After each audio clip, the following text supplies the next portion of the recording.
गीता में श्री कृष्ण जी ने क्यों कहा है कि तुम कर्म करने के लिए स्वतंत्र हो, लेकिन फल के लिए नहीं, फल मेरी इच्छा से मिलेगा।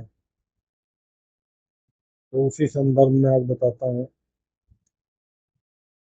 कर्म के बारे में कुछ बातें हैं। सबसे पहली बात तो ये कि कर्म और फल जो है सामूहिक है। एक संग सभी लोग कर्म कर रहे हैं। ठीक है, जैसे मान लीजिए आप लोग कैरम बोर्ड खेल रहे हैं। तो कैरम बोर्ड में क्या होता है कि एक व्यक्ति ने स्ट्राइकर से एक गोटी मारी, उसके बाद दूसरे की चाल आती है।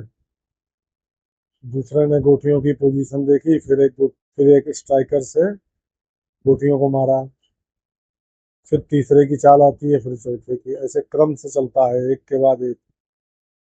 लेकिन सपोज करिए कि कैरम बोर्ड अगर ऐसे खेला जाए कि एक संग ही चारों लोग स्ट्राइकर से गोटियों को मारे, तब क्या होगा? तो यहाँ जो समाज में कर्म हो रहे हैं वो एक संग हो रहे हैं। हम लोग पूरी की पूरी 100 साल में पॉपुलेशन है पृथ्वी की पूरी बदल जाती है। वो जो आदमी है, बच्चे बूढ़े जवान, तो वो एक संग जो जहाँ है वहाँ पर कर्म कर रहा है। कहने का तात्पर्य ये है कि जैसे कैरम बोर्ड में एक साथ अगर चारों लोग स्ट्राइकर को मारें तो फिर क्या होगा, रिजल्टेंट कुछ पता नहीं है। लेकिन एक एक करके मारेंगे तो क्लियर है कि एक ने स्ट्राइकर से मारा, एक दो गोटी उसकी चली गई खाने में, छेद में। अब बाकी जो गोटियां बचेंगी, दूसरा आदमी के पास चॉइस है कि किस गोटी पर किस एंगल से निशाना मारे तो वो गोटी जा सकती है छेद में। लेकिन अगर चारों लोग एक संग स्ट्राइकर से मारेंगे तो फिर चारों लोग ये तय नहीं कर पाएंगे ना कि हम किस गोटी में मारे तो गोटी छेद में चली जाए। क्यों? क्योंकि हो सकता है कि हम किसी गोटी को टारगेट कर रहे हैं, दूसरे का स्ट्राइकर आके हमारे स्ट्राइकर में टकरा जाए, या हमने जो गोटी मारी वो आगे बढ़े लेकिन दूसरे ने जो स्ट्राइकर से गोटी मारी तो गोटियां टकरा जाए। यानी कि चारों के स्ट्राइकर जब एक संग काम करेंगे तो उनके जो कर्म के फल हैं वो आपस में टकरा जाएंगे। फिर रिजल्टेंट क्या होगा ये किसी को नहीं मालूम। तो इसीलिए कृष्ण जी ने गीता में कहा है कि कर्म करने के लिए स्वतंत्र हो, लेकिन फल के लिए नहीं, फल की इच्छा मत करो, नहीं तो दुख मिलेगा। क्योंकि तुम जैसा जैसा सोच के कर्म कर रहे हो सकता है दूसरे लोगों के कर्म तुम्हारे कर्म को काट दें और तुमको वो फल ना मिले जिसके लिए तुमने कर्म किया।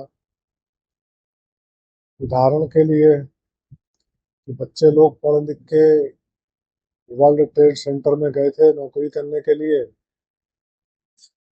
तो इनकी इच्छा थी कि हम लोग कंप्यूटर इंजीनियर बन गए हैं, या कोई भी सब्जेक्ट में हम लोग ने पढ़ लिया, अब हम लोग अच्छा कमाएंगे। माँ बाप की भी इच्छा थी तो कर्म करे उन्होंने अच्छा जॉब पाने के लिए।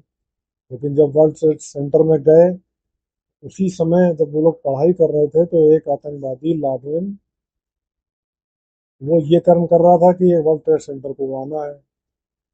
एक ही समय में दोनों लोग कर्म कर रहे थे, यानी कि दोनों के स्ट्राइकर एक ही समय में चले। तो बच्चे जब पढ़ के वहां पहुंचे उसी समय वो जहाज आके टकरा गया वर्ल्ड ट्रेड सेंटर में, सारे बच्चे मर गए। तो अब उन बच्चों को अपने कर्मों का फल कहाँ मिला? उनको तो मौत मिल गई। तो आशा है इस उदाहरणों से आप समझ गए होंगे, कैरम बोर्ड और वर्ल्ड ट्रेड सेंटर के उदाहरण से, कि कर्म फल सामूहिक है। थोड़ा सा और डिस्कस कर लेते हैं कि जैसे किसान ने खूब मेहनत करी, खूब अच्छे कर्म करे और उसने फसल तैयार करी, फल फ्रूट गेहूं ये सब। अब वो फसल जब मार्केट में आएगी तो उसको वो लोग भी खाएंगे जो आतंकवादी होंगे और जो बुरे कर्म करते होंगे। यानी कि किसान के अच्छे कर्मों के फल का फायदा बुरे कर्म करने वालों को भी मिलेगा। ठीक है। यानी कि एक व्यक्ति के कर्मों का फल दूसरे को भी मिल रहा है। और ऐसे ही एक आतंकवादी ने अगर बम फोड़ा कहीं पर, तो उसके इस खराब कर्मों का फल बहुत से अच्छे लोगों को भी मिलेगा, जिन्होंने जीवन भर अच्छे कर्म करे, लेकिन उनकी टांग टूट जाएगी, हाथ टूट जाएगा, या वो मर जाएंगे। यानी कि आतंकवादी के बुरे कर्मों का फल अच्छे लोगों को भी मिल रहा है। और ये सब जो है सामूहिक है और ज्वाइंट है, मतलब एक संग सब हो रहा है। इसलिए किसकी जिंदगी में कब कहाँ क्या हो जाएगा कुछ पता नहीं है। अक्सर आप देखते होंगे अपने आसपास कि आदमी तैयारी कर रहा है शादी की या किसी शुभ काम की, लेकिन एक्सीडेंट हो गया और सब कुछ खत्म हो गया। तो इस जीवन में कर्म तो सब कर ही रहे हैं, और कर्म पर एक अलग से वीडियो डालेंगे कि कर्म होता क्या है। जिसको हम लोग कर्म समझ रहे हैं, दरअसल वो कर्म है ही नहीं। निष्काम कर्म क्या होता है, जिसकी गीता में बात कही गई है, इस पर मैं अगला वीडियो डालूंगा। तो अभी आप लोग इतना ही समझिए कि कर्म फल सामूहिक है, और एक दूसरे पर एक दूसरे के कर्म असर डालना है। फल क्या होगा इसकी गारंटी कोई नहीं ले सकता। कोई नहीं कह सकता कि मैं अपने बेटे को पढ़ा के आईएएस बना ही दूंगा या तेंदुलकर बना ही दूंगा। धन्यवाद दोस्तों।